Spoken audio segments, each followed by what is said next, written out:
ओम साई राम साई भक्तों। ये तो बाबा की अनंत लीलाएं हैं और प्रत्येक लीला में से बाबा ने कोई ना कोई आध्यात्मिक ज्ञान, ताकि जीव का कल्याण हो और इस भौतिक संसार से समय हमेशा के लिए छूट जाए।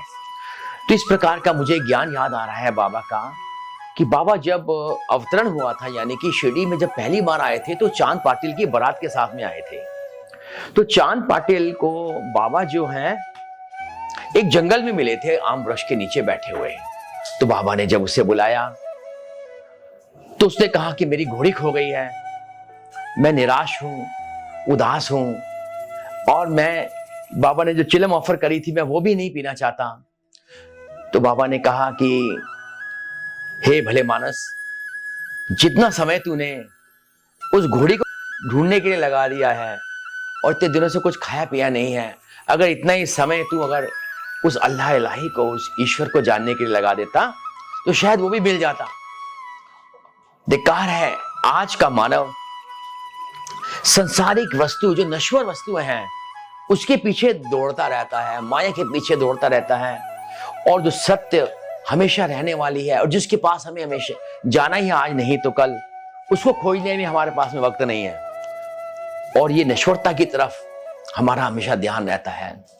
तो साईं भक्तों, बाबा का ये कितना खूबसूरत मैसेज था कि ईश्वर को याद करा जाए, ईश्वर को पाने का कुछ ना कुछ प्रयत्न जरूर करा जाए, ताकि ये जो आवागमन है, आना जाना रहता है जो संसार के अंदर में, वो हमेशा के लिए वो छूट जाए।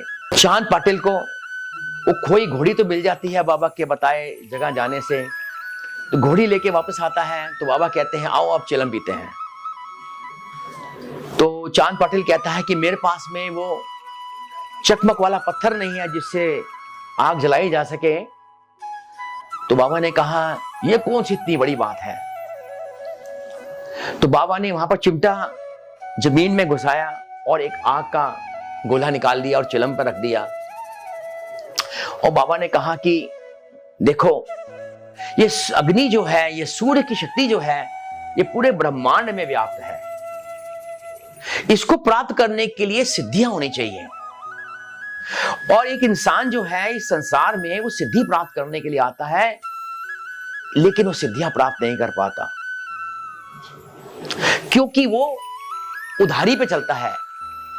आज अपने पास कुछ है नहीं, वो उससे मांगा, वो उससे मांगा, तो मांगने पे ही ये संसार चलता रहता है। अपना कुछ नहीं है, अपनी सिद्धियां नहीं है। अगर अपनी सिद्धियां प्राप्त हो जाएं तो हमें किसी से मांगने की जरूरत नहीं पड़ेगी। अब थोड़ी देर बाद फिर से क्या होता है कि वो अंगारा तो रखा जाता है, अब वो चिलम जो बहुत ज्यादा गर्म हो जाती है उस पर एक कपड़ा लपेटा जाता है गीला वाला, तो अब वो पानी नहीं था। तो बाबा ने फिर वहां पर सटका जोर से मारा, वहां से पानी निकलाया, जिसका भी अभी चर्चा हो रहा था यहाँ पर। तो पानी निकलाया तो चिलम के ऊपर में वो गीला पट्टी लपेट दी गई और फिर चिलम पी गई। चांद पाटिल बाबा के इन चमत्कारों को देख रहा था, सोच रहा था ये कितना बड़ा पीर फकीर है, इसको तो अपने घर ले जाना चाहिए, क्योंकि हम उनके घर में थोड़े दिनों बाद शादी थी, उसकी पत्नी के भतीजे की, शिरडी की कन्या के सामने हुई थी। अब उसने सोचा कि ये इतना बड़ा फकीर है कि जो पूरा प्रकृति पे नियंत्रण है, जिसका जब चाहे अग्नि प्रोड्यूस कर दे, जब चाहे वो प्रोड्यूस कर दे। तो उसमें क्या था कि औरंगाबाद से जहां वो रहता था, धूप खेड़ा औरंगा के पास में है, वहां से शिरडी ना जंगल पड़ता था बहुत भयानक, और काफिला जाता था, और काफिले के लिए, बारात की काफिले को यूजुअली वहां के डकैत और चोर लूट कर लेते थे। तो अब शादी के बारात में जाना था, तो उसने बाबा को कहा कि मेरे गांव चलो, ताकि इनको भी साथ में लेके जाया जा सके। तो यही हुआ, बाबा उसके साथ शिरडी गए तो जरूर, और पूरे रास्ते में कोई हादसा नहीं हुआ बाबा की कृपा से, और वहां पहुंच गए।